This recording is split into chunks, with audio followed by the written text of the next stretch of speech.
That was like the most politics Robert and I have done in a long time. I feel like you guys generally do politics on your mashes, But no? it was more like strictly that. It wasn't so tangential, right? I think we've landed. Let's see. Yeah, I think we're there. So as soon as somebody tells us they hear us, I'm going to hit record now. So I didn't click that thing away, so maybe it won't do the echoey thing. So far, you're not echoing, so that's good. Looks like somebody just sent us a heart. As soon as Should somebody we said, I just, think we've landed. Oh, now I'm you're just gonna, echoing. oh, I Wait, am echoing? wait, no, no, you're not. Hi, What guys. about, Hi. Oh, what I about see. now? Jeff is one of the first in the house this evening. And Nikki, hey, hot stuff. What's going on? All right. Are we Well, echoing or am I in the clear? no, sounded like I heard myself for a second, but now it sounds fine. So I think we're good. All right. We've Awesome. got 14 in the house, so let's get this party started. What's going on? How are you? I'm good. How are you? I'm good. It's been a long day, but I have fit everything in. I'm in the sort of like winding down the end of my job. And so as we do that, like there's a lot of chaos. Like they want me to do this, no this instead. This is more important. That's more important. So I've had to shift, tracks a couple of times today, but got it all done and got home in time to get outside and spend some time on the trail because the weather's so lovely right now. And I just walked in 8 minutes before we're supposed to start, pulled my clips, chatted with you a minute, and here we are. Well, way to pull it off. I'm Yeah. proud of you. It's been a go, go, go day for me. I have two things to report. I had a quantum leap improvement in my racquetball game today, and I'm very proud of myself. You know what it's like? You know, as a gymnast, where you're just working on something for so long and you just suck and you keep sucking and you keep sucking and you keep sucking, and then one day it clicks and you don't suck anymore? Yeah. That was today on the racquetball court. Yay. Yeah. Yeah. I know what you're talking about, right? Like, I know, like, gymnastics, the part where it was probably like that was so young for me. Like by the time you're older, there's like, pretty quickly when you start working on a skill that this is one for you or not. But like the part where you suck, I was so young that like it's hard to sort of remember that. But I definitely in running remember that, in dancing. Like I remember the first time like I ever like caught this sort of beat in the way a surfer catches a wave. And I was like, oh, that felt interesting. That was like really different than any way that dancing felt before. And then in my limited attempts at playing tennis, like I'm really bad. Like I'm not a bad server. I can serve okay, but I don't understand like part of it is even like my head doesn't understand like the lingo they use to describe how you're supposed to hit the ball. Like it's just completely it's like speaking Chinese to me.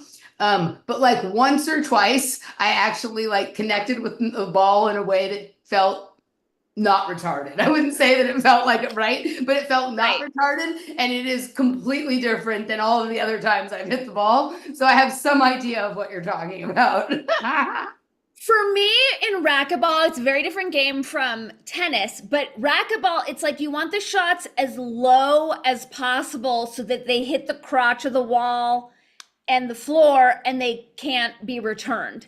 And that is patience. That is like, wait longer, wait longer, wait longer, wait longer. And today was the first day where I was like getting it. And I was like, kill shot, kill shot, kill shot, kill shot. It was fucking awesome. So used to play racquetball when I was little. Like when my dad would play, I'd take his like extra racket and hit it while he was playing with his friend, and I seemed to enjoy that. I tried playing racquetball a few years ago with Laura, and it was worse than tennis. That was so bad. But the way you just described it, like how did you say it? What were you calling your shots? Kill shots. Kill shot, kill shot, kill shot. When I got Olivia when she was a kitten, right? I got her when I was living here in Austin. I got her back in like 2000, 2001, something like that, maybe 2002, 2001, I think. And I got her and I had like this bed that wasn't like a futon, but it wasn't like a regular bed. It was like halfway in between. It was like a Swedish or Danish kind of furniture company, not IKEA. And so it was not very high off the ground, like with the mattress, maybe a foot and a half, 2 feet off the ground. And when I first got her, she couldn't obviously jump up on it. And I remember the day she was big enough that she could jump up on the bed, she spent the whole day jumping off and jumping back on, like jumping off and jumping back on, just to keep like checking, make sure she could still do it, kind of thing. Right? That's what it reminded me of when you were like, kill shot, kill shot, kill shot. Yeah, it was kind of like that. Yeah. The other thing, which is a brief announcement, is I've been talking to John Bush about collaborating, and I know a lot of people in our audience are interested in the like PMA trust private ministry conversation. And they have something like very specific for that. That I'm going to be helping to promote. So if people are curious, I can share the link, and they have like a way to get people set up. What's PMA?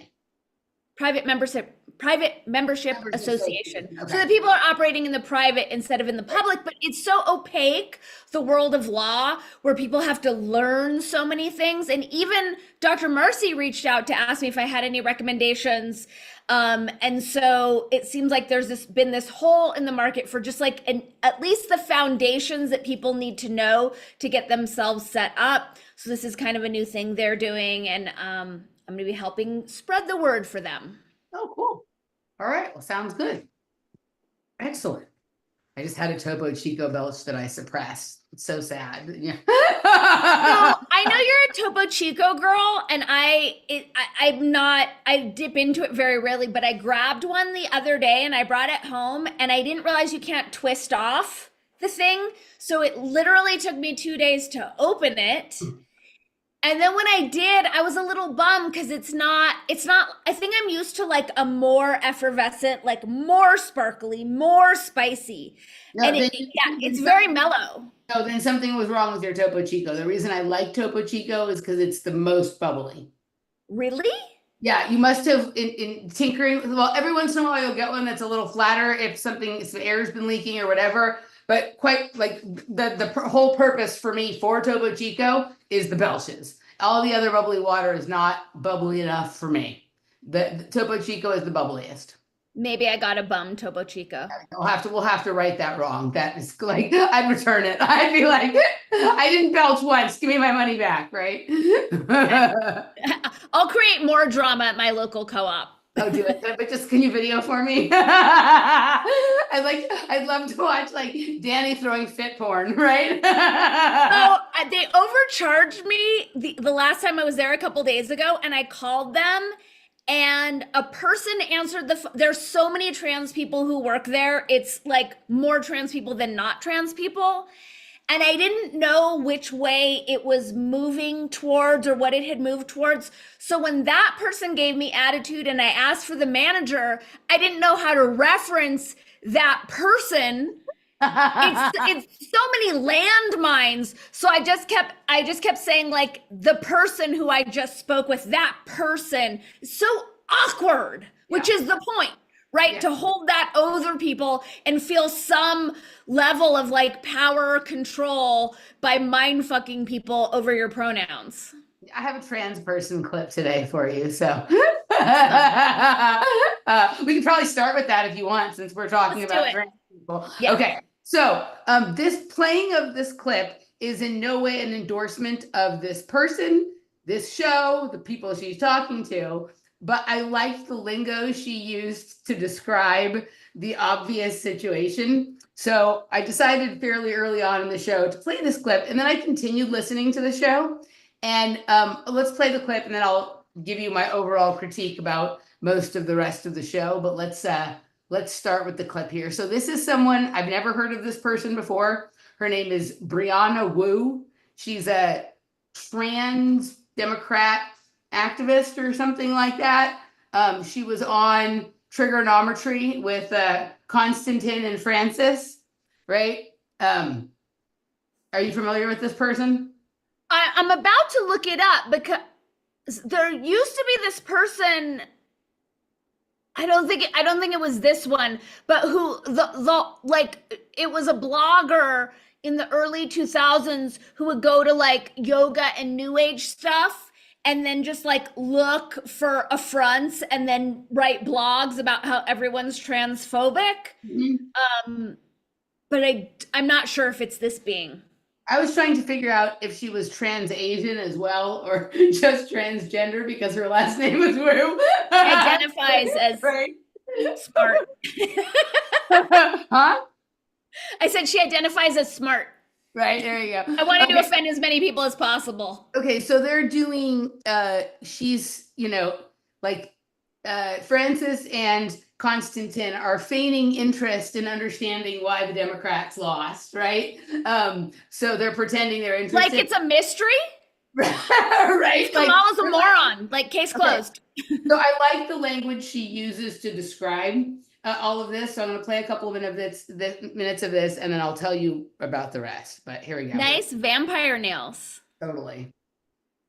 Like, were either of you surprised with how Democrats reacted to this loss? What was it? The American people are racist. The American people are sexist. They want a fascist. The American people are transphobic. Is there any part of this where we look at ourselves in the mirror and go, what role did we as Democrats have to play in the situation we're in? If Trump is this bad and people still prefer him over us, what are we doing wrong? And show me another Democratic operative that's willing to have that conversation. Like, the ability to have real conversations is in such short supply in our party. And may I add as well, it's not American people, it's Latino people. Of course. Now they've started pointing the fingers at Latinos and you're white supremacist. Then they go to black men, you're white. It's like this weird version of Oprah. Yes. Where everyone's a white supremacist. You get a slur. You get a slur. You get a slur. Exactly. And you go, I don't think this is winning hearts and minds. It's not. It's not. I get called a transphobe every single day. It's the most hilarious thing to me. So where, what I don't really understand about this is, like if you have a friend who's got divorced and maybe he, wasn't paying attention to his wife and maybe he wasn't great with the kid, whatever. Sure. And his wife is like, okay, we're done. And suddenly his eyes are open and he's like, oh shit, maybe I gotta rethink things. Maybe I gotta do this. Maybe I gotta do that. This kind of loss, it has to wake you up, surely. Do you think it is though? What is the evidence it's waking us up? I'm not saying there's a lot of evidence. Objectively, I do see one or two people cropping up. No, you're not the only one. Sure. But not many. But I just think, the truth of it is, from an outsider perspective, Brianna, that if the Democrats don't sort themselves out, you're going to be out of power for 20 years. I agree.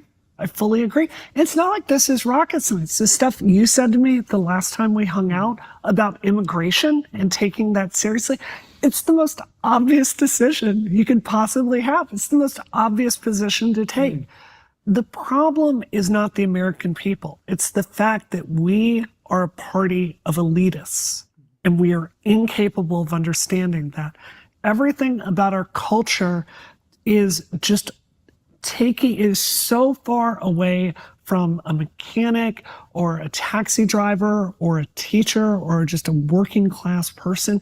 And we're just so busy smelling our own farts, we can't. We're just so busy smelling our own farts, right? Like that was, so this whole conversation. So I like the beginning part there, and I like when she described that's exactly what they do. They sit around and smell their own farts. Yep. Sure, you're already picking up on how fake and staged this whole conversation feels. It's like it's really weird. So she just had tremendous insight that she's going to follow up with absolute nonsense. And I'm going to play another minute or so of that. And then I'm going to tell you what this whole conversation actually was. I don't even see this anymore. So, until they listen to what you were saying the last time around, truly become a anti-corporate power party that is standing with normal people and give up this ultra messaged approach to everything, we are permanently out of power, exactly as she said. So, can I ask you something weird? Sure. Why are you not in favor of what's just happened? Or are you? No, of course I'm not. Why would I? I truly think Trump is a risk to democracy. So the issues I care about, obviously trans health care. I think NATO is fantastic. His plans to change NATO and to make America less of a leader on the world stage, that gives me a lot of pause. But Pause. Okay. Right. So Does he want to make America less of a leader on the world stage? This is news to me. okay, so I'm not going to play anymore just because it's laborious. I'm going to tell you sort of what the rest is. So she says all those things that are like obviously true about the Democrats, and then she goes and does the whole fucking playbook, right? That Right. He's a threat to democracy, right? I think NATO's important, trans healthcare, right? And then a few minutes later, she says, I also think while he's very good on Israel, and that's something I like, I don't trust him about Russia and Ukraine. I think he loves Putin a little too much. So basically recites almost all of the Democratic talking points, right? So I kept listening though. And at a certain point in the conversation, because the whole thing felt so fake and such a put on. It felt like a put on. Yep. Okay, what this conversation is here is these are both on the pro-Israel aligned media circle jerk, right? Yep. So here you have like a trans woman who is like one of her most important issues is Israel. Israel is important to her, Ukraine's important to her. Same with Constantine, right? Like those seem to be his number one things. So what this whole conversation is like a way of them seeming to come to this agreement about how the like sort of legacy type of establishment is so wrong in their thinking type of thing, except for, of course, on Israel and Ukraine, except for when they're not pro-Israel or pro-Ukraine enough, and absolve each of them of their worst, sort of whatever take they have that's the worst. But you can tell that this whole connection was obviously set up by whoever the ringleader is of the like everyone on this circuit is a pro-Israel person, because basically like they're there to like that group of people is kind of in desperate need of having like a trans person or someone on their side, right? Yes. Okay, so like it's like you're a reasonable trans person, right? And so we can talk with you, and she absolves him of any of the things that people bring up when he says all the gross things he says about why he supports Israel and why he thinks what they're doing is okay. She's like, like she absolves him. He basically, like, it's this setup where she can say, well, it's kind of unfair or ridiculous for people to think that because your grandfather and your father or whoever was like a Soviet Jew who was involved with all this bad stuff that you would have anything to do with that. That's unreasonable for people to think that. And he kind of says the same thing about her. Well, you're not running around saying that, we should do transitions for 3-year-olds. So you're like, it's this weird kind of thing where do you get what I'm saying? It was like one of the weirdest and most uncomfortable things that I ever listened to, but I liked the way she described the liberals sitting around smelling their own farts. And I since like we're that. talking about gas today, I figured it fits right in, I don't understand the narrative that Trump is a threat to democracy when he's already served as president and democracy was not done away with. Right. He conceded the stolen election the last time, and he was just voted in by a whopping majority. So where is the threat to democracy in this? So 2 things. So first of all, have you seen the memes today? Like not a threat to democracy, but a threat to bureaucracy. Have you seen those? I haven't seen them. Memes? Yeah, I saw a couple of those that were pretty good. Well, I think this goes back to that Mike Benz clip where he talks about how the blob has redefined democracy as democratic institutions rather than the will of the people, right? And so those things, so the democratic institutions being like the NGOs, the like censorship industrial complex, like all those organizations that came up. Those are actually anti-democracy. Right. They call them democratic institutions. And so, right. So I think that's where she has come up in that, she's a longtime Democratic operative. So she has come up in that. So whether what is a Democratic operative? What does that mean? Someone who operates on behalf of the Democratic Party. So it isn't. Does she work for them? Is she an activist? I think she's moved back and forth between different NGOs, different think tanks, different firms that represent Democratic candidates and things like that. right? She seems to have been doing that for at least the last 20 years. So my guess would be that just like there's the words that sound the same in English and and legalese mean something different to a lawyer than to regular people. To people in the Democratic establishment, the word democracy means something different than it does to the average person. And they've actually clued you into that because they call it our democracy, which is different than your democracy or whatever it is. So that was our first clue. And you and I knew immediately when we heard it. We didn't understand this new definition until we heard Mike Benz saying it, but that made all of that make sense. Our democracy, just kind of like the United States corporation is different than the United States of America, but most people think you're talking about the same thing. So it's like another one of those things.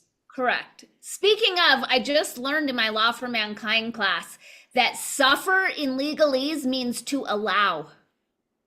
Oh, interesting. Right? Mm-hmm. Such a trap, that gross system.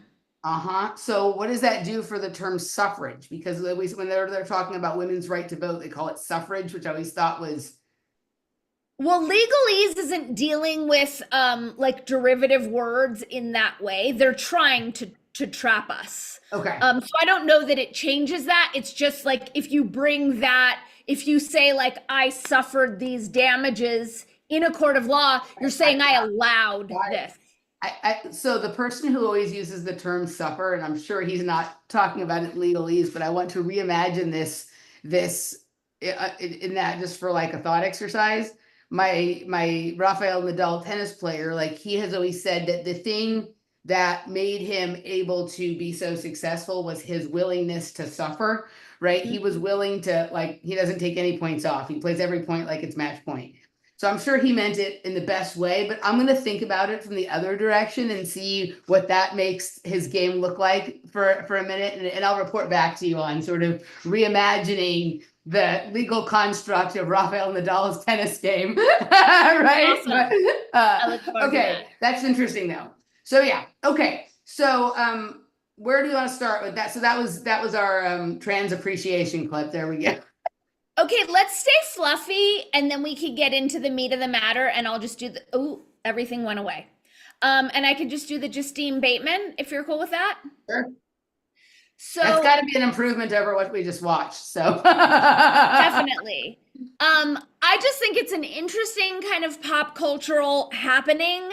So I want to draw our audience's attention to it. So just for a little background, I'm sure, I think most of the people who watch our show are our age and know that Justine Bateman was Mallory on Family Ties. So she wrote a book called Fame and she wrote a book called Face. This is what put her back on my radar a couple years ago. So the book Fame was about the life cycle of fame and how she went from peak fame to like no fame, right? And so she has this kind of like somewhat academic philosophical study of fame. Then she wrote this book Face when it was based upon when she was researching fame. She Googled herself and Google's automatic fill-in when she typed in Justine Bateman said looks old. And then she discovered that all these people were trashing her on the internet for not getting her face done the way everyone else in Hollywood was doing. So she wrote this awesome book, Face, and it was super empowering. And she had been doing the kind of talk show circuits. This was a couple years ago. All this is to say, this is why she was on my radar and why I've been following her on Twitter. She's been speaking out, I'd say for the bulk of this year, against AI-generated content. And how that's kind of the death of creativity and whatnot. So Trump wins the election and Justine starts this new social media series called Social Media Critiques, where she's posting videos of libtards losing their shit over Trump winning the election. And she's critiquing the videos from like the point of view of the cinematography, the direction, and it's really clever and really like dry humor, and it's gone viral, and she's back on top of the fame cycle again, which I think is so fascinating. And now she's back and everyone's paying attention to her. So I wanted to share just a I mean, she'll couple. probably be on Roseanne's show next week and whatever stuff like that. Yeah. That would be Totally. awesome. Yeah. Okay. Yeah. And one thing that I find, it's like, I mean, everyone has their pros and cons. Now that she's getting more fame, I see her posting like, well, I have this script about blah, blah, blah, blah, blah, blah. And I'm like, okay, you know, once a Hollywood whore, always a Hollywood whore to some extent. So this isn't exemplary of what she's doing, but I thought this one was funny. So I wanted to share this one, and then we can just kind of scroll through what she's really doing. Okay. But I think we've all seen the video on the right, so I just thought this was freaking hilarious. Fair use. Sorry. No, no, no, no. Why?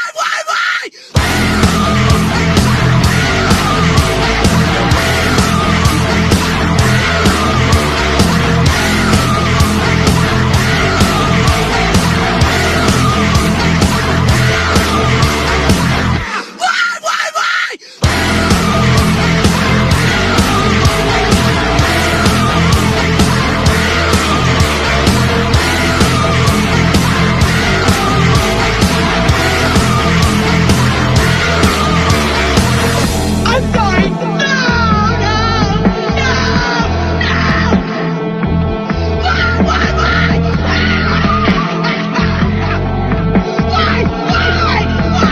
Do you really hate me that bad? Why?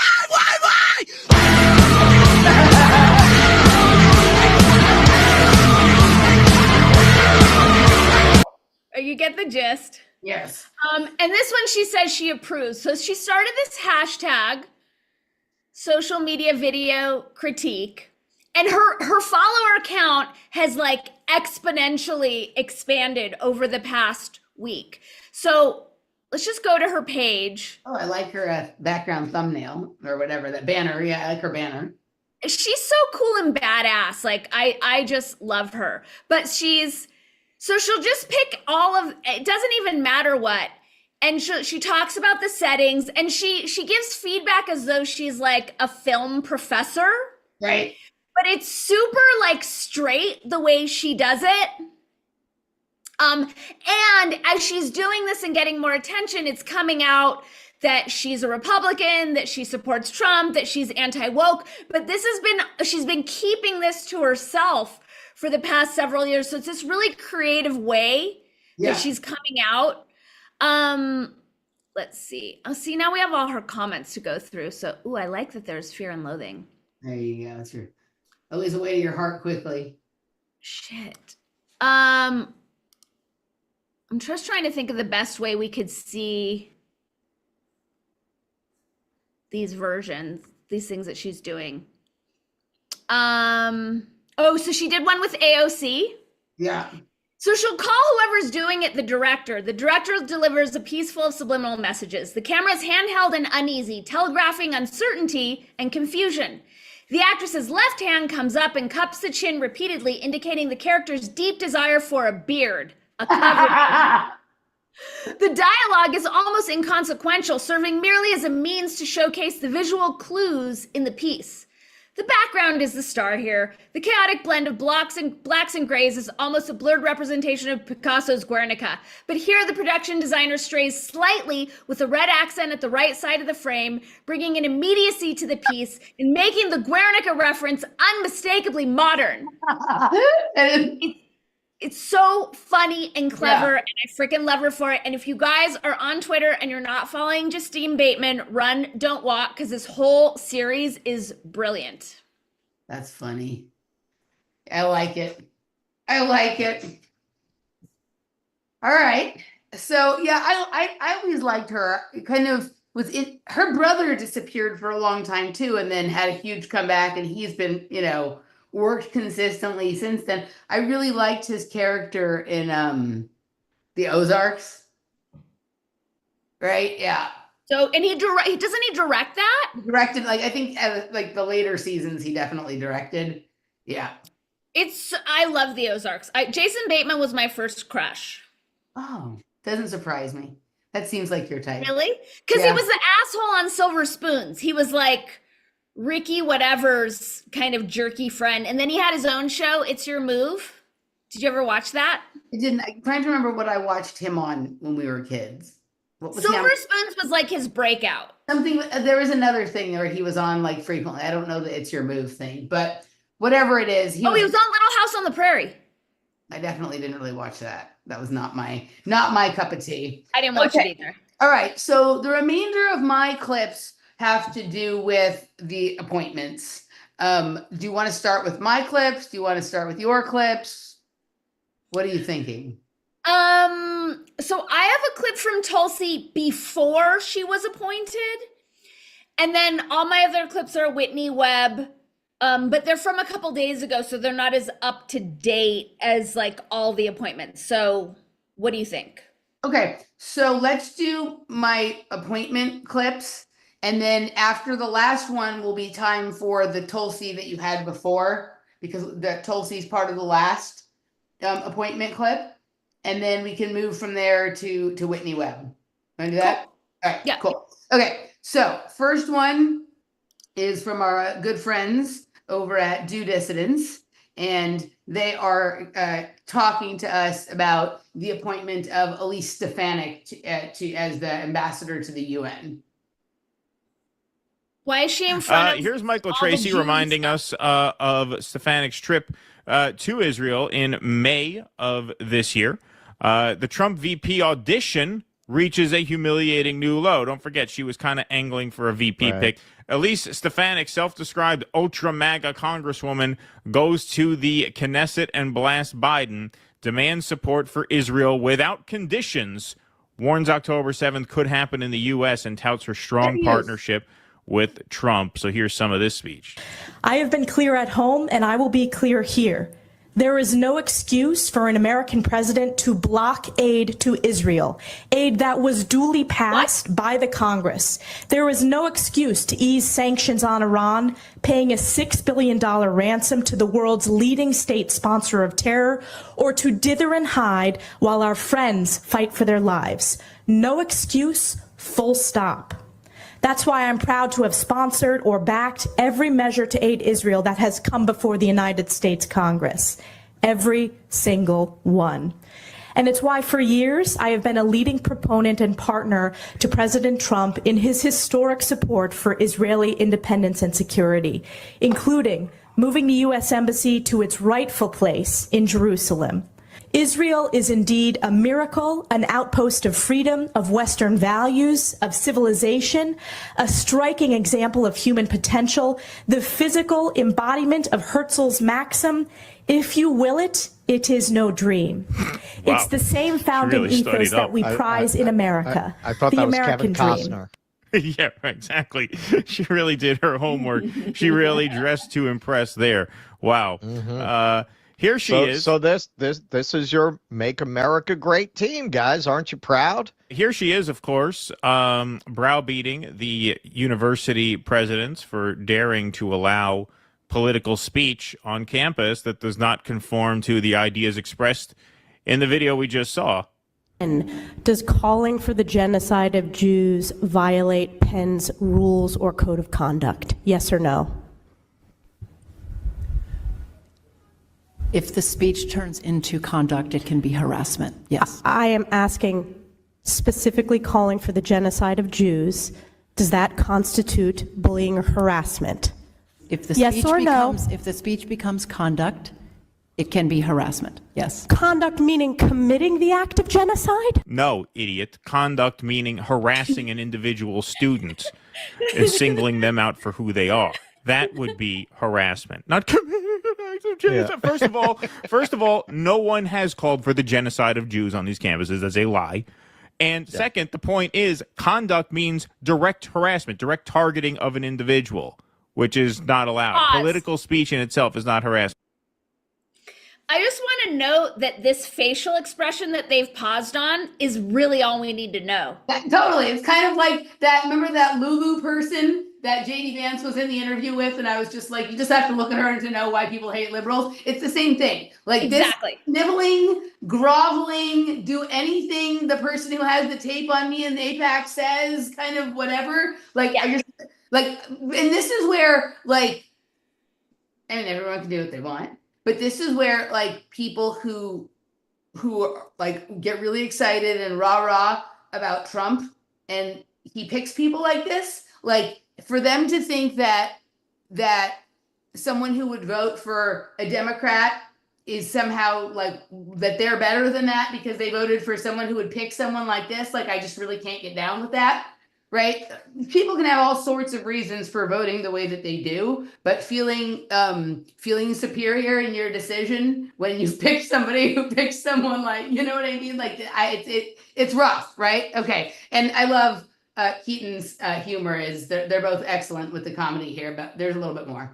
So after the last election, the day that they announced that they were installing Biden, I posted the is it Kendrick Lamar, bitch, be humble, bitch, sit down?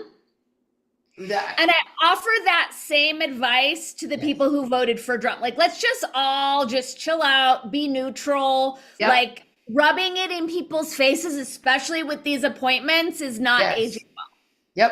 Yep. Okay, here we go. But that's what she means. So this is just, I mean, she's just an idiot on purpose. She goes on. I love that. She's just an idiot on purpose. Great. The answer is yes. And Dr. Gay, at Harvard, does calling for the genocide of Jews violate Harvard's rules of bullying and harassment? Yes or no? It can be, depending on the context. What's the context? Targeted as an individual, targeted at an individual. It's targeted at Jewish students, Jewish individuals. I will ask you one more time. Oh, look at her wag that finger. Look at that.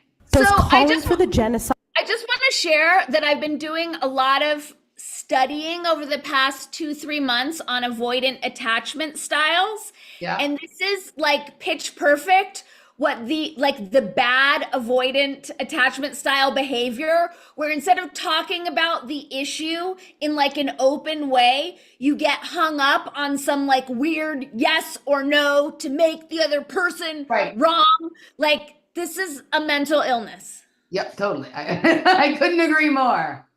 Side of Jews violate Harvard's rules of bullying and harassment? Yes or no? Anti-Semitic rhetoric. And is it anti-Semitic rhetoric? Anti-Semitic rhetoric when it crosses into conduct that amounts to bullying, harassment, intimidation, that is actionable conduct, and we do take action. So the answer is yes. The answer is yes, that if an individual is targeted for who they are, then that constitutes harassment. Political speech is not harassment. By her logic, carrying an Israeli flag by this time would be to advocate for the genocide of Arabs. So what, could Arabs say that whoever walks around with an Israeli flag should be kicked off the campus? Well, and this is the dirty reality they don't want to touch. If you're going to apply this standard, there are far more Zionists who, you could argue, given the ongoing genocide, by definition, to claim a belief in Zionism is harassment and bullying of Arab and certainly Palestinian students. Of course, and even beyond that, a lot of them say it outright. Look what we just saw in hooligans. Amsterdam. Yeah. A lot of them just straight out are genocidal. Right. Exactly. Overtly. You see that much more from that side because they know that there are no consequences. Yep. You'll see that very little on the pro-Palestine side because they know that the media is dying to get footage of that. Right. And they know that they don't have a lobby on the Arab side. Right. There's no Arab lobby. There's no Palestinian lobby that will elevate a complete lowlife like this to a UN ambassadorship. And just the opposite. She will go out and she will make false accusations. First of all, like I said, the whole premise of this conversation, the whole premise of this line of inquiry is wrong. Okay, I thought there was a part coming up after that maybe isn't till the end, and I think that's enough of that clip. But she's going to go to the UN and make. We already are in this situation. I mean, I have no love or respect. So what's her new position? She is the ambassador to the UN. So she's going to be the one who goes. Wait, I thought we were getting out of the UN. she's going to be the one that goes and blocks all of the votes that otherwise would hold Israel responsible for its behavior, right? So basically, whenever any of She these should not be rewarded for this behavior.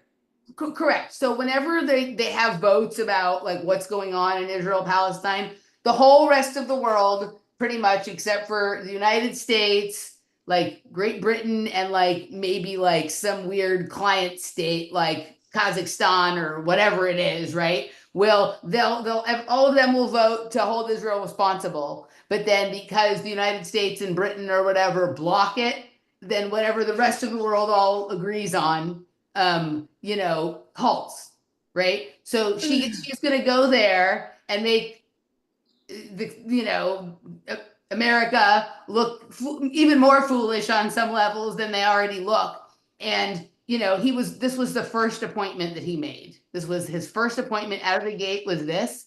So unless somebody can explain to me the level of 5D chess in an impressive fashion that he is playing with this one, this just tells me that like what we have to look forward to is a lot more of the same as what we got round one. So, all right, next clip. Max Blumenthal on Judge Napolitano this morning. Here we go. So I want to ask you about Amsterdam. What is your understanding? Oh, okay, so at the end of that last clip, they said something about Amsterdam. I wasn't aware something had happened in Amsterdam, but apparently something has happened in Amsterdam. And the version that Max Blumenthal is giving is 180 degrees opposite. Like in that clip that I played of Brianna Wu and Konstantin and Francis, they were basically saying the 180 degree opposite of what Max says here, so people can believe who they want or whatever. But here we go. He's going to talk about that, and then he's going to talk, and then we'll move to a part about the appointments. Fair use. Of what happened there, because the one-sided version of it that we're all getting here. Well, Israel is the little boy that cried pogrom once again, and we are witnessing one of the biggest media hoaxes since beheaded babies and babies baked in ovens on October 7th.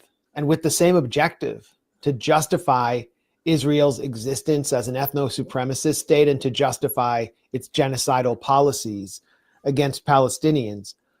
The media, it's almost like they're mandated to lie about what happened and present fascistic hooligans who a liberal-dominated media would never in any other situation defend as basically the modern incarnation of Anne Frank, hiding in a hidden annex somewhere in Amsterdam from anti-Semitic truncheon-bearing thugs. What really happened and what we have been able to detail meticulously at the Gray Zone is that over 100 hardcore veterans of Israel's reservist forces and escorted by Mossad agents to Amsterdam, rampaged through the streets of central and western Amsterdam, ripping down Palestinian flags, attacking people who were displaying any Palestine-oriented symbol, menacing bystanders, pouring beer on people, attacking private property the day before a match between Ajax, the local Amsterdam football club, and Maccabi Tel Aviv. These thugs are notorious in Israel for attacking anti-war protesters, Palestinians, and then the next day after their match, they went out without any police anywhere and began gathering metal pipes and attacking anyone they could find who looked Muslim or Arab, attacking taxi drivers until they were finally stopped and set upon by Dutch citizens who were local Muslim youth mostly, many of them of Moroccan background, and they were beaten and overwhelmed, and that was somehow characterized as a pogrom. Then the police gathered up this mob of hardcore hooligans who are clearly being led around using military style, like urban warfare tactics, and tried to escort them onto a bus rather than arresting them while they were attacking private Dutch property, escorted them on a bus to their hotel. But before they got on the bus, and this is all on video, they started attacking Dutch private property again, stoning homes that were flying Palestinian flags in Amsterdam. None were, and we've learned that we've since learned 10 were arrested. The Dutch king, the Dutch leadership has said that they were the victims. The Israelis were the victims. Joe Biden, Chuck Schumer, even Ro Khanna, Justin Trudeau, they've all said these are victims of anti-Semitism, as has CNN, the New York Times, and Washington Post. And the New York Times was just forced to issue an extremely embarrassing correction where it acknowledged that a video in which it said that Jews were being chased by Muslim anti-Semites actually showed Israeli football hooligans chasing local people from Amsterdam. Okay, I could play more of that part, but I think you guys are getting the picture, right? Like it's very they go out and they provoke and then they cry anti-Semitism as soon as anyone fights back. That's pretty much the same. So it's like the street version of what Elise Stefanik was complaining about, right? So, yeah. Okay, let me move ahead here to the part about the appointments. Here we go. Oh, no. Those? I think you need those knives. Yeah. Of the special relationship, as will the DHS secretary, Kristi Noem. I mean, she's being criticized because she has no military or intelligence background. She's not from a border state. She's from South Dakota.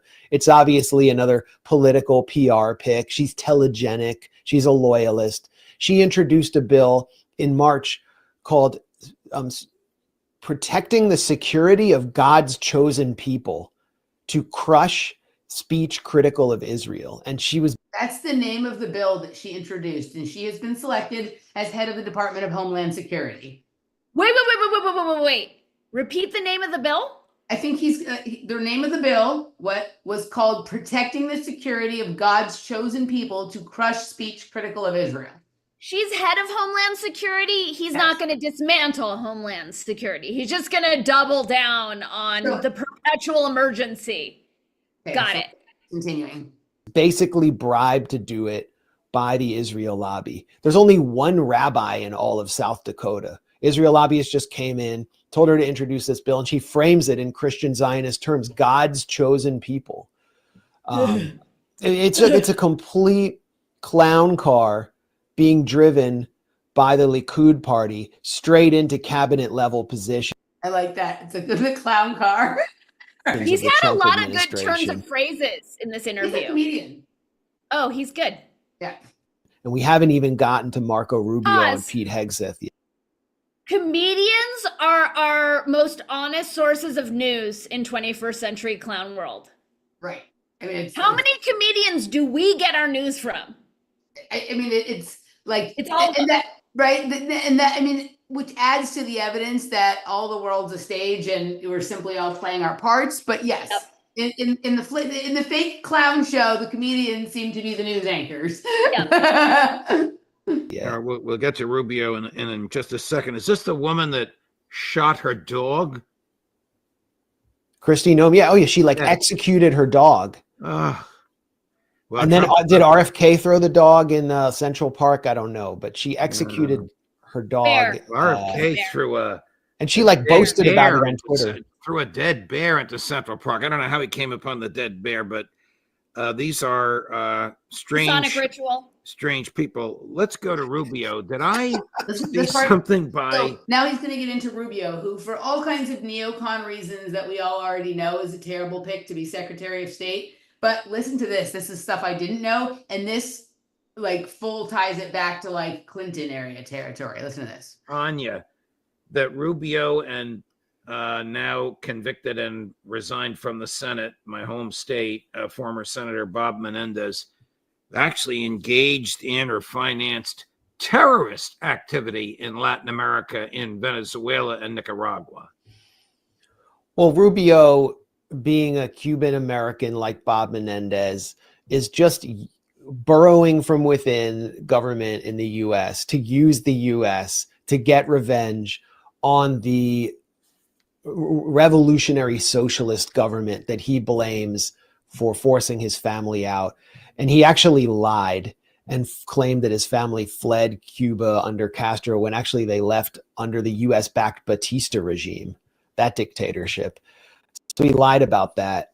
but he wants regime change in Cuba. He wants regime change in Nicaragua and Venezuela, and he's willing to use any means necessary, which is why in 2018, he was part of the humanitarian aid stunt that the Trump administration staged at the Colombian border. He was right there. He was up late at night, kind of sweating, just geeking out on Twitter, tweeting photos of Muammar Gaddafi being killed next to Nicolas Maduro. The whole thing failed. He lied about Maduro burning the aid trucks that were coming in, when in fact it was the Colombian thugs tied to narco cartels that had been hired as muscle, which burned the USAID trucks. We exposed that at the Gray Zone. And Marco Rubio is back to get revenge. He'll use Foggy Bottom and all of the machinery of the State Department to try to topple these governments on behalf of his family and the Miami Cuban mafia in South Florida. This is someone who has had interesting firsthand experience in the world of the cocaine cowboys in 1980s Miami. Nicolas Maduro refers to him as Narco Rubio. And Anya and I always started to look into why that was. And as the Miami New Times reported, Marco Rubio got one of his first jobs working for his older brother-in-law, Orlando Sicilia, who was running a major drug operation out of the house that Marco Rubio was living in Doral, Florida, running $75 million storing $75 million worth of cocaine in one of the bedrooms of this house. He wound up doing like 12 years in prison, and Marco Rubio claims he didn't know what was going on there at all. This is another deeply disturbing pick. It's someone who has lusted for the slaughter of Palestinians in Gaza, who has not only been supported by Adelson, as Donald Trump himself acknowledged in 2015 on Twitter, but also by Paul Singer, who is the ultimate never-Trumper neocon billionaire backer, and Marco Rubio, in complete contradiction of Donald Trump's supposed America First agenda, which includes hardening the border and building the wall. Marco Rubio was the Republican author of TPS, temporary protective status, for Venezuelans while he was seeking to destroy Venezuela's economy. This is the ultimate cynicism in politics. He forces, by supporting the destruction of a country's economy, a migration wave to the north, then he compels the US government to welcome them all in without hardly any vetting process, leading to this Venezuelan migrant crisis in the United States. All right, so we'll stop right there. But that's Narco Rubio. I like that, right? Narco Rubio, who I've never heard this story about him in association with the trafficking of cocaine, but that takes him right into Clinton type of territory, right? So more of those types in the government. Hillary was also Secretary of State at one point. So so far he's batting 1,000 with these picks, don't you think? Yeah. Well, oh, totally. It also makes him seem like an economic hitman. There you go. Right? I mean, John, what's his name? John, what's his name? The guy who wrote the book, The Economic Hitman. Yeah, that guy. And I can't think of his name right now, but it'll come to me. Okay, I have to look it up. It's going to bother me if I can't think of it. While you look it up, we have something far more pressing. Okay, John Laner Perkins gave us a super chat. Yay, Laner! Thank you, Laner. Thank you. John Perkins. Perkins, yes. Okay, so I have one more appointments related clip, and then my clips are over. So is Tulsi included in those? Yes. So can I play my Tulsi clip first? Because Yes. this is when she's vying. Okay, go for it. And it'll be like a full circle. So while I get this ready, thank you everyone for your generous super chats. They really mean the world and help us keep on keeping on. Okay. This was from, I think earlier today. No, this was from yesterday. Okay. Fair use. Being a member of the Trump administration. President Trump is going through, and I know this is how he's spending a lot of his time right now, is looking at making these decisions about who he wants to serve on his team and in his cabinet. If there is any way that I can help achieve that goal and objective of preventing World War III and nuclear war, of course, I'd be honored to serve.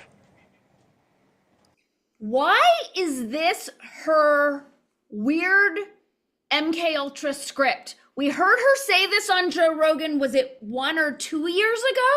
Right. If I can be of help in staving off nuclear war, that's all I want to do. That is such a weird, do you know what I'm saying? Like lens of perception through which she's seeing her role. It's always about staving off nuclear war. Well, she also has this obsession with describing the primary role of the president is to serve as commander in chief. And she just looks like she goes into this like, hi, daddy kind of thing, right? Like she loves that. Like I could see her being like a dominatrix or a submissive who wants to be barked orders at by the commander. Either way, I think she can go like back and forth, right? When she's in uniform, she's the dominatrix. And then when she's being barked, I don't know, the whole thing. I have a real issue with people who love to be obedient to authority and follow orders and shit like that. And that just seems to be what makes her tick, right? So. But note, and we've been saying this for the past, I don't know, year or two, when we first heard her say this on Joe Rogan. I don't think it was her last Joe Rogan appearance. I think it might have been the one before where she said it. But like, just wait until clearly we're going to be taken to the brink of nuclear war at some point during the Trump administration or the Vance administration, because I heard you and Robert, and he's saying it's not going to be the Trump administration that long. But like, she's saying it enough times, it seems like that's how it's going to shake out. I think she needs some language coaching. You think? To avoid it, like that would be the best way. What do you think? I don't know. Too bad we don't know anybody who could help her with that. I really like, I am inviting Trump to bring me in, and I'm happy to coach the whole administration. Oh man. Like if that ever happened, I would need like my own closed circuit camera in that room in the White House or whatever to watch through, right? Like, totally. All right. Okay, so here's my clip that is about the rest of the appointment, not all of them, but a few more appointments, including the Tulsi, and then this will be the last clip. Here we go. Our friends at Redacted, fair use. Before we get to the Senate battle, we have to talk about all of the breaking news that happened just a few minutes ago, right before we came to air. So your new attorney general, if he is, of course, confirmed, would be Matt Gaetz. Congressman Matt Gaetz will be the new attorney general of the United States. President Trump choosing him just a few minutes ago. That's great news. So you're getting some good and the bad here, right? You're getting some great nominations. They have to. How do you feel about Matt Gaetz as Attorney General? I don't know enough about him, but I notice him programming us to think that's a good thing. What's your take? So, I'd say the truth of it is probably neutral. Like, I don't think he'd be any worse than the ones that we've had recently. But you know you're in trouble when so far the best pick is Matt Gaetz for Attorney General, where there's lots of on some issues he's good. He has been one of those people who has crossed the aisle and worked with progressives on certain things to block more funding for war and stuff like that. He usually has reasoning behind it that is different than what you or I might think is a good reason to do that. But he has been come after by the system enough times and not necessarily gone along with them that it seems like he's at least battle hardened, that I can sort of respect that. But I don't think he comes from the same sort of place that you or I or many of our listeners would about what would be an appropriate use of authority or American funds or anything like that, right? So wait, I want to pause because you said the best pick. So is he going with Thomas Massey for agriculture? It hasn't been said publicly. So I just would if I had anything to say about any of this, which I don't vote, so I don't think I also get a say. But I would just have Massey pointed as the head of everything, and also to take over the presidency. Am I right? Because he's the only person who doesn't seem like he really wants any of that stuff or whatever it is. He's not perfect either, but he doesn't. He seems to be like willing to do what the people he's there to serve ask him to do, and not really excited about doing much more than that, which means he's like semi-normal, which like that's the highest praise I can give to any of these critters, right? Yeah. So the other thing is I'm not super familiar with him, but I saw a short clip of the new border czar being grilled, and I love him. Yeah, so I guess he's super controversial. That's the one that the libtards have their panties in the biggest wad about, because he is coming from ICE, and he's like a deportation strongman. There's like a picture of him from like the 80s when he first joined up, where he looks like super like what they would call toxic masculine, right? Type of thing. Good. I want that on the border. I want that on the border, and I like him, and I'd like to pause and thank Texas Tabla and me for your generous super chats. Yay! Thank you. That's Prashant, my friend in Houston, Texas Tabla. Okay, here we go. To be appointments. Well, it's interesting news because one, he introduced a bill to remove troops from Syria. He's actually paying attention to the fact that the United States is illegally occupying Syria. He has introduced bills to withdraw from Ukraine. Yemen. He has, yes, introduced bills, that's right, to withdraw from Yemen. And he has been vocal about weaponizing the federal government and the Justice Department specifically. So him in charge of the Justice Department would put somebody who's looking out for the fact that the Justice Department would not be actively working to dethrone Donald Trump, which happened when the FBI decided to interfere with the election by hiding the Hunter Biden laptop story and lying to the. I think that probably makes the most amount of sense, that if he picks Matt Gaetz, that is gonna like prevent the thing that happened last time where he was under investigation for the entirety of his presidency. That's probably the drive behind that. Okay. American people about it. Yeah, so Matt Gaetz, fabulous choice for Attorney General. I'm thrilled about this choice. Tulsi Gabbard, also announced today as head of Director of National Intelligence. Tulsi Gabbard, amazing choice. Again, she was targeted by national intelligence. The DNI is the ones who sent the goons following her from the airport to airport or whatever it is. Oh, it'd be cool if she gets vindictive on their asses. And now she'll be heading spied on. Well, I would love for her to use that like MK Ultra glazed over authority thing for that. That would be kind of fun to watch. Yeah. That would be cool. She was stopped at national security checkpoints as a threat. Now she's going to get some insight into why that happened. Can I see my file, dudes? Now why that I'm the boss? Why am I considered a terrorist? I served my country with distinction. I was in Congress, and you're flagging me as a threat on aircraft? Like, hi, I'm in charge now. Right. Hello, I'm in charge. Also in charge of the Department of State. Okay, so then now they're getting into people we've already talked about. So, okay, so the interesting thing about Director of National Intelligence is this is going to be more domestic, right? And so whereas she served in the military, obviously overseas, my fear is that we're going to see her very, very focused on the threat of Islamist terrorists, right?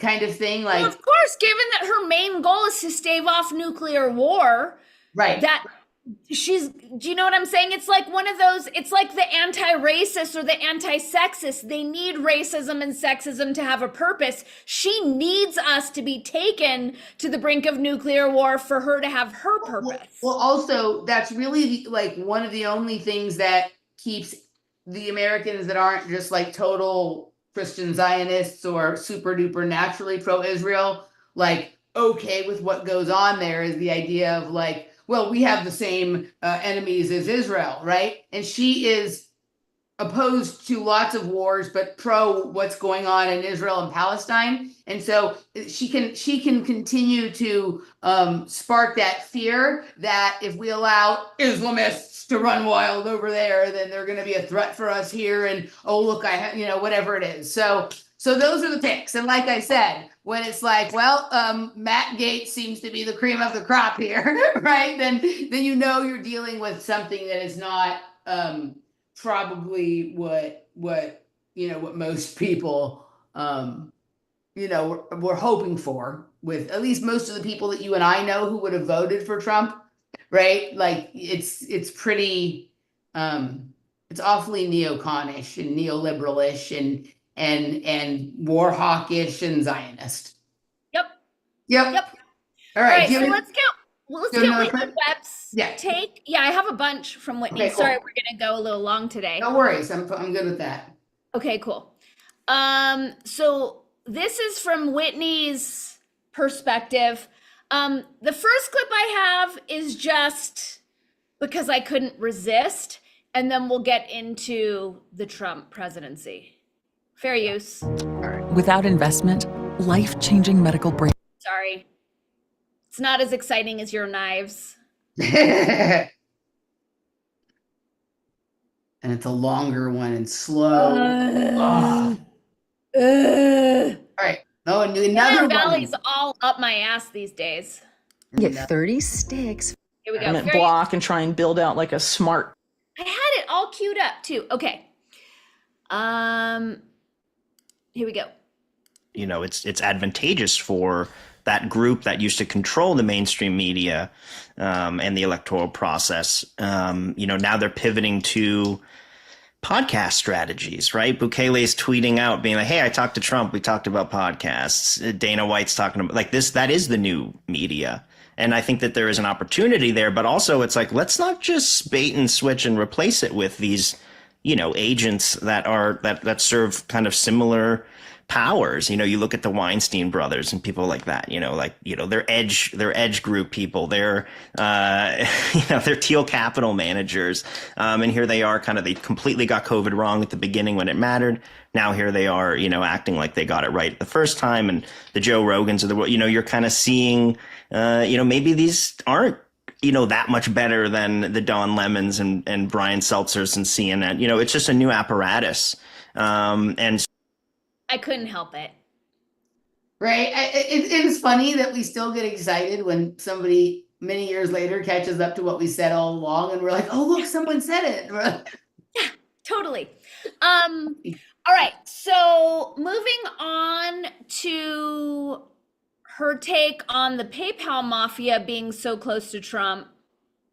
This is what I'm most interested in here with her. Yeah. Yeah.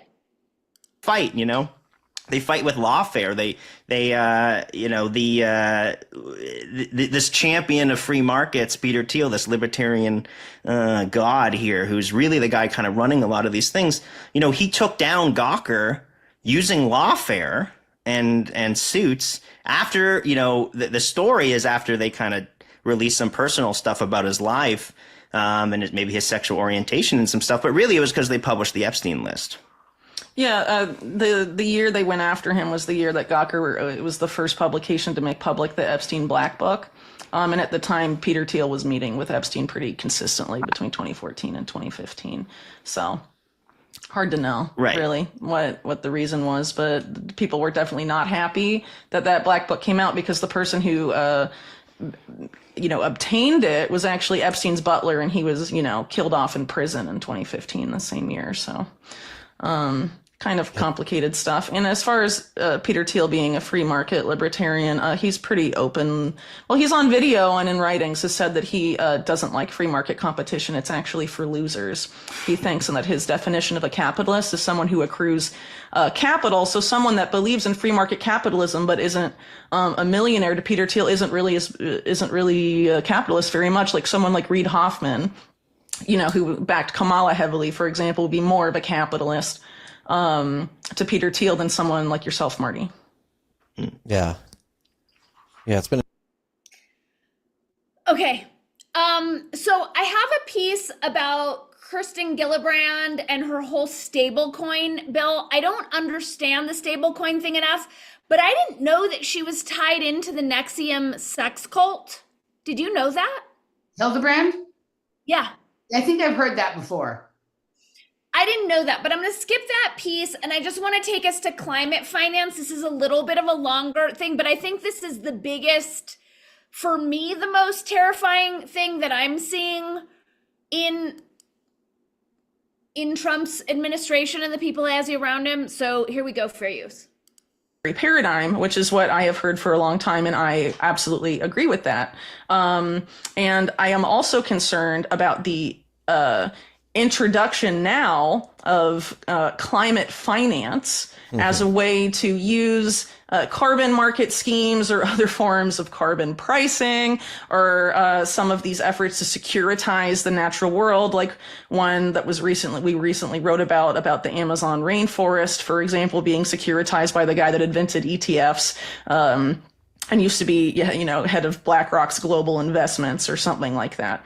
That these are going to be used as different places to shovel debt, because if you have a huge debt crisis, you're looking for things to, shovel the debt into to make your debt problem go away. And so, as we've talked about, I think starting, maybe 3 years ago, Marty, on your show, I've been on talking about this effort a while, right? At least 5. Yeah, an effort to securitize, the natural world and create this new asset class, that these groups that back this call nature's economy, because they can, essentially quadruple or quintuple the amount of assets in the current economy and basically keep the existing casino model that Wall Street and these criminal banks have, go on forever. They need that new asset class to keep their models going.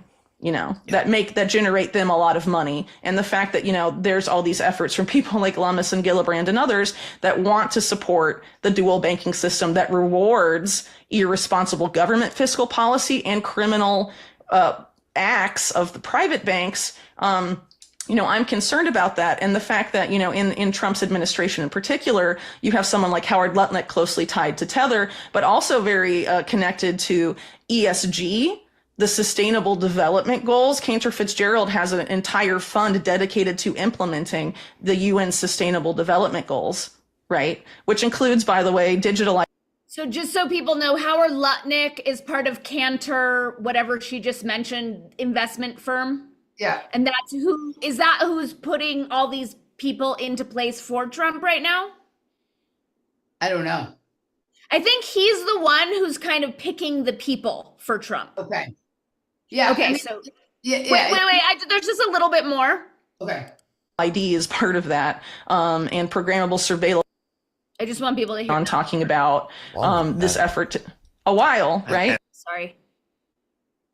Fact that, there's all these efforts from people like Lummis and Gillibrand and others that want to support the dual banking system that rewards irresponsible government fiscal policy and criminal acts of the private banks. I'm concerned about that. And the fact that, in Trump's administration in particular, you have someone like Howard Lutnick closely tied to Tether, but also very connected to ESG, the Sustainable Development Goals. Cantor Fitzgerald has an entire fund dedicated to implementing the UN Sustainable Development Goals, right? Which includes, by the way, digital ID is part of that, and programmable surveillable money, linking a digital ID to some sort of CBDC or UBI biometric wallet and all of this stuff. This is in the SDGs. He's, on the board of this company that we've talked about most of this year, actually called Satellogic, that is involved in several efforts to securitize nature, and turn basically things like the Amazon rainforest into, tradable financial products that don't actually conserve anything but are framed as that. And then, this effort to basically install a predatory global carbon market over Latin America that at the same time it ends local and national sovereignty, or would de facto end it and lead toward a more regional government block, and try and build out like a smart power grid and 5G stuff throughout the continent under the guise of conserving it and ending climate change. Ultimately, as I've argued in that, and Mark and I have argued in some of our other pieces, the goal is really just to use that stuff to shovel debt someplace. And even, RFK Jr.'s former VP pick, Nicole Shanahan, she's led research projects about how to facilitate quantitative easing by quantitatively easing into carbon sequestration projects and tokenized carbon credits and carbon coins and all of this stuff. All right, so Howard Lutnick they're calling him, so Bloomberg's calling him Trump's headhunter in chief for choosing his administration, and he's also potential Treasury Secretary, and he's the head of Cantor Fitzgerald, who's doing all this ESG carbon credit stuff. Yep. Yeah. No, I mean, it's she's great on that stuff, right? But Jeff sent me an interesting text yesterday, and I will with someone he knows was basically so there was a Grand Theft Bitcoin replied to a tweet from Whitney Webb, and the Grand Theft Bitcoin tag at Kurt Wuckert Jr. would be a great resource, Whitney, if you're looking into all the corruption within hashtag BTC. And then Jeff's friend said, yes, would love to hear a conversation between you and Kurt. Let's make it happen. And Kurt apparently helped Roger Ver write a book called Hacking Bitcoin, The Hidden History of BTC. And apparently both Roger Ver and Ross Ulbricht are on Trump's list to pardon day one. I knew about Ross Ulbricht. I didn't know about Roger Ver. I mean, I've heard of Roger Ver before, but I didn't know he was in prison or going to get pardoned. I think because sometimes I'm not sure when Jeff tells me things about the background people of all these things, I can never tell in a way that like I understand. And when I say I understand, everything is more complex than black and white. But like, I generally know when you're talking about someone where you place them on the range from like, this person is like, I like them, I don't like them, they're good, they're bad, whatever it is. Sometimes I can't tell when Jeff's talking about all the Bitcoin people, like which ones he trusts, which ones he doesn't, blah, blah, blah. So I'm not quite sure what he meant by that, but I think and I could be wrong, Jeff, if you're still here, correct me in the chat if I'm incorrect. He's saying that if Whitney Webb was really interested in exposing the rot within Bitcoin, that is regular Bitcoin, not BSV that Jeff likes, then there's people have been offered to like show her the dirt on that and she can write an article about that or whatever as well. But she declines to do that. I think that's what's being said, but I'm not sure. So if I have that wrong, please correct me. Well, that's interesting because I did watch this whole interview and I know she keeps kind of pitching some sort of like crypto something to, it's like she's an affiliate for or something. But they say in this interview, it really doesn't matter where Bitcoin came from or if it was nefarious or not. Like they're kind of like gatekeeping, like that doesn't matter. We just need to move forward. Right. I mean, it feels to me, again, this is just me opining and making things up. I'm not saying I have facts and so whatever, right? Like, it feels to me like, so I overheard David Martin one time explaining to someone why he thought that it was not worth investing in crypto or whatever. And he's like, they have already used it to do what they were trying to do, to snag the people that they wanted to snag. So like at this point, like they're like, it's over. It's just a casino or something. I'm not saying that's right or wrong or good or bad.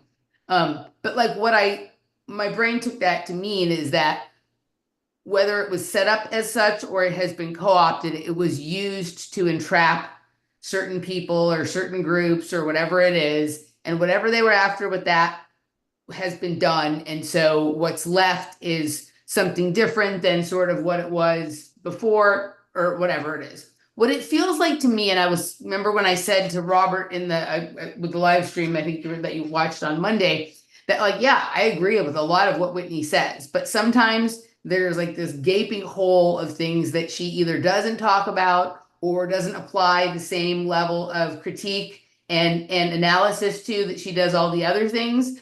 And that's what makes me feel uncomfortable. And it feels like it's possible. And again, this is just me putting a what if thing out there, that a lot of this cache of information that she's been able to dig up and more effectively go through really than other people, maybe that was handed to her by some group of people who did whatever these operations we're talking about were. And like, but this is also a group who's interested in continuing to push Bitcoin for whatever reason we don't know. So it's like, we're going to give you all this stuff. You're going to get to go out there and critique all of these people that like whatever it is. But I don't know, like it's weird to me. It doesn't make sense how critical she is of almost everything when she's then like, no, but this thing is really okay, to a few different things, one of which is Bitcoin.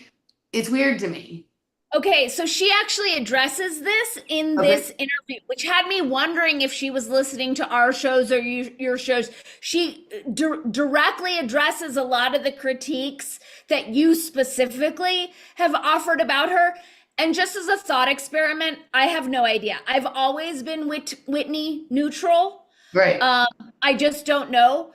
And a way that I could see it is that she's on the side of truth in terms of FOVID and all the other things that we see, and the various people who put out videos and comment on what we comment on. And most of those people are not critical of the right, are not critical of the things and people she's critical of. So again, just, giving her the benefit of the doubt, I could see, well, maybe she's not, she's unearthing dirt on people within our conversation and community that not a lot of people are unearthing. I mean, I think that's where I'm most sympathetic to her. Like, I'm equally as suspicious of people on the right as I am of people on the left. And so that is where, like, actually there's a crossover. But it's always funny to me when someone's like, this organization or group of people is corrupt, this one is, but don't worry about the corruption over here. Like, that's is she saying don't worry about the corruption over here, or is she saying plenty of people are talking about the corruption over here, so I'm going to talk about the corruption that I don't see enough people talking about? But she's saying I'm not going to talk about the corruption within Bitcoin, and I'm also going to suggest that people use it. If she was just saying that doesn't interest me, I'm not going to talk about it, then that would be one thing. But she's also telling people, like, we need to get with the Bitcoin thing because otherwise we're going to be shit out of luck or whatever, right? So it's just like, make it make sense. Like, unless she's invested so much of her own personal wealth into Bitcoin that it's just a personal blind spot because she wants that to work. And just say that, right? Like I can almost get down with someone who's like, you know what? Just be honest about it. So I'm happy to eat crow if all my concerns about her ever turn out to be sort of wrong. But it's odd. It would be just kind of like, when I don't like something, I can give like a good reason why I don't like it. When I like something, I can explain it. I'm also perfectly willing to say, like, I've liked this since I was a kid, and probably there's some things wrong there, and I might not be the best person to analyze it, but that's different than saying, no, there's nothing wrong with this, right? Like, I love techno music. I love parties. I also recognize that there's like an endless abyss of rot within like that reality as well. So it's not like that's all good. Like, I find myself often at odds with those people. And also I choose to overlook a lot of it because I fucking love to shake my ass to that music. Right. So, right. So totally. It's like my thing where like I analyze song lyrics for like how gross and demoralizing they are. And I fully admit, and I love gangster rap and I'm singing this shit all the time. And I know it's gross. Right. So just be like open about it. Like, I think everybody gets to like enjoy some of the pleasures of being a human being. We can't all like there's a reason none of us are like monks sitting on the mountain in Tibet right now. Right. They're not here having this conversation because they've renounced all of this nonsense that we are hopelessly addicted to. So totally. All right. Shall we go to the chat room and see what the kids have to say? All yes, right. you got to check out Chris Garcia's super chat note. And thank you so much, Chris, and everyone for supporting us. It really means the world. All right. Why is my thing won't let me scroll? Let me reset it and see if that helps. Okay. It's weird. It won't. Can you hear me? I can hear you. Okay. Something was funny with mine. Now it looks like it's okay. Okay. Here we go. Wait, now my whole chat is gone. I can't see. So the video's not working for me on ours, but I can see the chat. Chris gave us a $10 super chat. Thank you so much. And he writes, the kissing clip is hilarious because on Twitter, he and James Lindsay are trying to lay the narrative that a woke right exists. Yes. Emily called it, both of them are using their identities as a shield. Yeah, I love the Glenn Green guys. Go check out the Glenn Greenwald. I'll put it. I'll when I post the description on this, I'll put the Glenn Greenwald clip. He has a great segment on why the people who are accusing others of being part of the woke right are actually the woke right, and how like lack of self-awareness and blah blah blah they have. And he does it in his excellent deadpan that is just so satisfying for me. Right, when my brain is turned off at the end of the day and doesn't want to work anymore, just wants to listen to him do the thing that I normally do, but do it with a better deadpan than I do it, right? Yes. Glenn's another one of those people who, for how critical and good he is on some things, the things he just skips and overlooks gives me some pause, right? That doesn't mean I don't like a lot of the other things he does, and maybe it's just like maybe that's the only stock he owns is in Palantir, and so I don't know, whatever it is, right? Okay, we have a problem now because I just tried to refresh my browser hoping it would click the video in, and now I've lost the video and the chat. Yeah, I have no chat on mine. Like, okay, I have it's weird. I don't understand what's happening. Like, there's a little segment of chat in the middle. I don't understand. I'm going to try opening a new box. I'm just not, instead of refreshing it, I'm going to open a new one and see if I can get there. I hope people are still hearing us. I do too. I'm still connected to the internet. Usually, okay, according to YouTube, we're still live. Okay, I got mine back. Okay, the red. Okay, so questions are, what gangster rap do I like? I like old school Jay-Z, Notorious B.I.G. I love, does Eminem count as gangster rap? Like old school?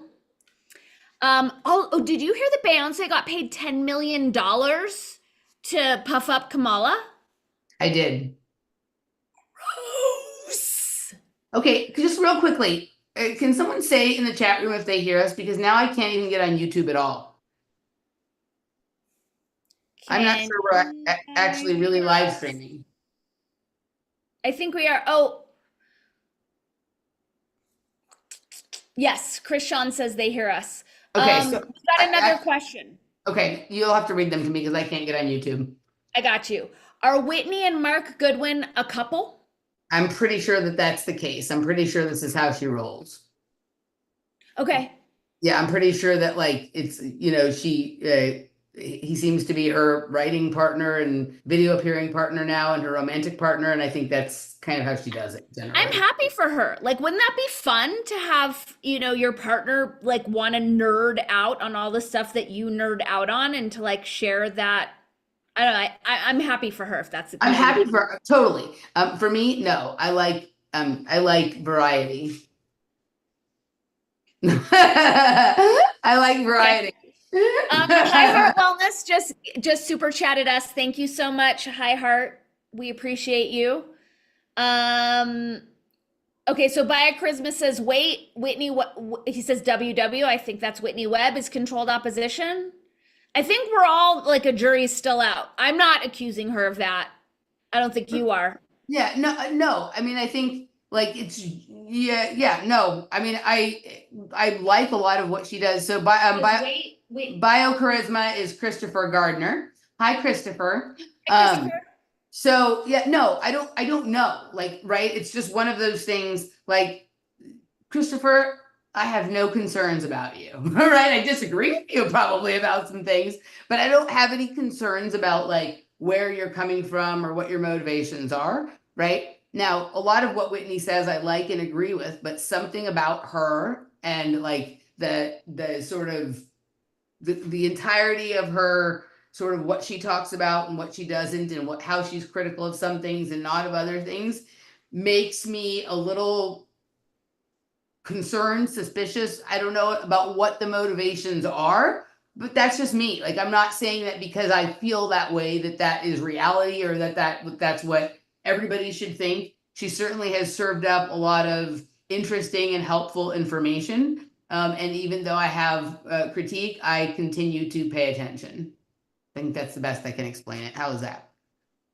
So the red herring official asked, did you guys see the guy trolling on Lee Zeldin making believe it was Led Zeppelin? He was making fun of woke libs. I didn't, but I love the name. What was the name of this guy? Red Herring Patrol? What did he say? The red herring official. I love that. I love that you need someone to officiate the red herringness of this reality. Yeah, that's awesome. All right, if you guys have any questions, put them in all caps. Last call. And again, thank you for all the generous super chats that you guys keep sending our way. As well, we dropped in new words this week. Do you want to do the yes, we dropped yesterday. What did I title it? It's Game On. This is our deeper exploration at long last of Game B. And if you use the promo code welcome to words at wordspodcast.locals.com, welcome to words is all one word in capital, you can get a free month in the community and check out the now more than 94 shows that Dani and I have done together over there. Wow. Yep. All right. I think nobody else has a question or an urgent comment that needs addressing. Let's see. Cool. Just caught the last minute question. No, you did. The question wasn't out of context. I think it wasn't out of context. I think it was a fair. Okay. Chris Sean says he's more concerned with Jimmy Dore being some version of controlled op. Okay. So my feeling about Jimmy Dore, like, I don't know whether he's some kind of controlled op or not, but sometimes an op can be either controlled or propped up without the person even knowing that they're being used that way because of some of the nature of the person that we're concerned with. And Jimmy Dore, while hilariously funny and goes scorched earth when he finds out he's been fucked, is fucking slow. He is wrong about everything before he's right about it. He's too trusting, but once he realizes he's been lied to, he gets pissed. So he's a great slow walker, right? And he also has a few things that he deeply believes in that makes it really impossible for him, and therefore, like, on some level, like the most adherent members of his audience, to just like abandon ship and be like, we got to start something completely different. He deeply believes in things like Medicare for all and whatnot, right? People can go back early on in COVID. Robert and I did a segment on Jimmy Dore where we were talking about how he was like the prophet of Medicare for all, and how, you know, this idea that like Medicare for all is a good thing is like a death cult. It's like, that's like the right. Think about what Medicare, think about what government controlled medicine is. And Robert was like, communism. Robert I mean, was like, Mark said it straight up. Robert was like, check this out. This is why I love astrology. Let's go see when Jimmy's birthday is. It's like, Jimmy was born on like either the same day or like one day before or one day or after the Medicare for all, the Medicare Act was passed or whatever it was, right? During LBJ or something like that, right? He was literally like that, born on that day. So yeah, so he has this entwinement with these ideas that people need to be taken care of by something outside of themselves if they're incapable or whatever it is. So there's this, you know, I understand that, like there was a time when I was there, but he hangs on tightly to some of these ideals. So I think that he can be easily a 100% honest actor. And if someone has done a good enough job profiling him, they know, all right, like we'll keep this guy like running his show and high up there, because we know that with like him at play, we have like at least 10 years before we're going to have to address this problem, because it's going to take him that long to clear the field, right? It's like one of those football games where like the whole game, they don't make it across the field. Like that's kind of what it is. So there's a lot of ways people can end up serving agendas, and sometimes it doesn't have to mean there's any corruption there. I'm in 100% full agreement. Hooray! Jim Montgomery just gave us a generous super chat. Thank you, Jim. We love you. Along with the question, thoughts on the soul trap and reincarnation loop? Well, why don't I let you take that one first, since I just took the Jimmy Dore one, and then I'll chime in after you. I mean, I haven't died in this body to have any experiential knowledge about it. And from my research and reading, it does seem going into the light is the trap that sends us back here. But again, I'm just repeating my own indoctrination about it. But for me, it also lines up with Melchizedek's 3 days in the void and us learning to get comfortable with the darkness and not taking the light trap. What do you think? I mean, I also have read the Tibetan Book of the Dead, so I'm familiar with that, some of that stuff. I didn't know about the Melchizedek thing, but that doesn't surprise me. I'm not like, I don't hate being a human being on this planet, right? And so for me, like, I will admit to liking the idea of like extended life or living forever or something like that. Right? I took fame to heart, right? I want to live forever, right? So, but also, like, I guess for me, because I don't know, and if I have lived before, I don't remember it, so I don't know, right? That if I'm gonna come back, the task is for me to figure out how to come back with the intelligence that I gathered, or the wisdom I accrued, or the whatever it is this time. So as long as it's interesting, I'm open to it, right? Like, my biggest thing is like, I don't like boring shit, right? So as long as whatever it is, like, I don't know that I have to think of it as like a trap or a loop or whatever it is. But it's just, I run the same loop around the trail, and every day I notice different things, and it adds to the collective wisdom I'm developing about whatever kind of like time travel hole in the ground this is next to me. So I kind of see it like that. Yeah. This will be my last lifetime. It's been real, y'all. I love you guys. I'm not gonna. All right, let's see. Spoke to a German guy today who called the results of the election an amazing experiment. I could see it from that angle. I have no idea how many biolabs exist in the world. I have. Or do I? Yeah. 4. I have no idea. 1,000.